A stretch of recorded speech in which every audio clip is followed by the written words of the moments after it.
Et bonjour à tous, c'est Gigi, on se retrouve pour la deuxième review de Yu-Gi-Oh! Sevens cette semaine. Un épisode pour le coup très ordinaire, pas forcément super intéressant, mais j'ai quand même quelques petits points à aborder comme toujours. Mais avant cela, et car on me l'a beaucoup demandé depuis la semaine dernière justement, je tiens à préciser qu'à l'heure actuelle, non, Yu-Gi-Oh! Sevens n'a pas encore de VostFR. Les épisodes sont cependant trouvables en Vosta, donc avec des sous-titres anglais, sur différents sites de streaming d'animés tels que Gogo Anime par exemple. Libre à vous de vous contenter de ça pour le moment, la situation devrait s'améliorer d'ici quelques semaines probablement. Cette parenthèse étant désormais bouclée, passons maintenant à mes avis sur ce deuxième épisode. Pour commencer, parlons de Luke, qui est clairement le personnage central de l'épisode. Si jamais on avait encore des doutes suite au premier épisode, on nous confirme clairement dans celui-ci que c'est un forceur absolu. À vouloir jouer le mec bad boy, un peu badass, au passé tragique, avec sa malédiction soi-disant qu'un démon l'habite et que c'est pour ça qu'il dérègle les appareils électroniques aux alentours.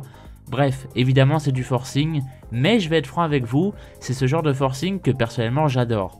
Encore une fois, contrairement à l'humour utilisé pour Gakuto qui me gaffe très vite, l'humour utilisé pour Luke me correspond beaucoup, dans l'abus total et à moitié assumé, c'est du guac et c'est tout ce que j'aime. Malgré tout, c'était plutôt sympathique de le voir en action, plus sérieux au final lors de son duel. Un duel d'ailleurs qui ne servait qu'à promouvoir, à expliquer et à mettre en place le Rush Duel, ainsi qu'à le rendre public dans l'univers de Sevens. C'était plutôt malin et bien fait mine de rien, rien d'exceptionnel certes, mais ça servait de complément à l'épisode précédent encore une fois. Et pour finir, j'aimerais aborder la tristesse de la scène finale avec le président de la Goa Corp. Pour être honnête, à l'heure actuelle, je ne sais pas encore s'il s'agit d'une parodie assumée ou s'ils essaient vraiment de le rendre crédible et ou sérieux, mais c'était d'un ridicule rarement vu dans Yu-Gi-Oh! Il faut bien l'admettre. Et pour être totalement transparent avec vous, ça me fait très peur pour la suite, sachant qu'il s'agit probablement du boss de la saison.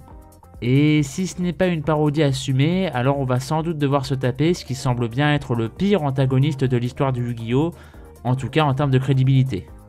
Et voilà, cette review est à présent terminée, je vous remercie de m'avoir écouté, n'hésitez pas à me dire votre avis en commentaire concernant cet épisode comme d'habitude, et quant à moi je vous retrouve mercredi pour une nouvelle review sur Pokémon 2019, et bien sûr dimanche prochain pour la suite de Yu-Gi-Oh! Sevens. En attendant, portez-vous bien, et des bisous.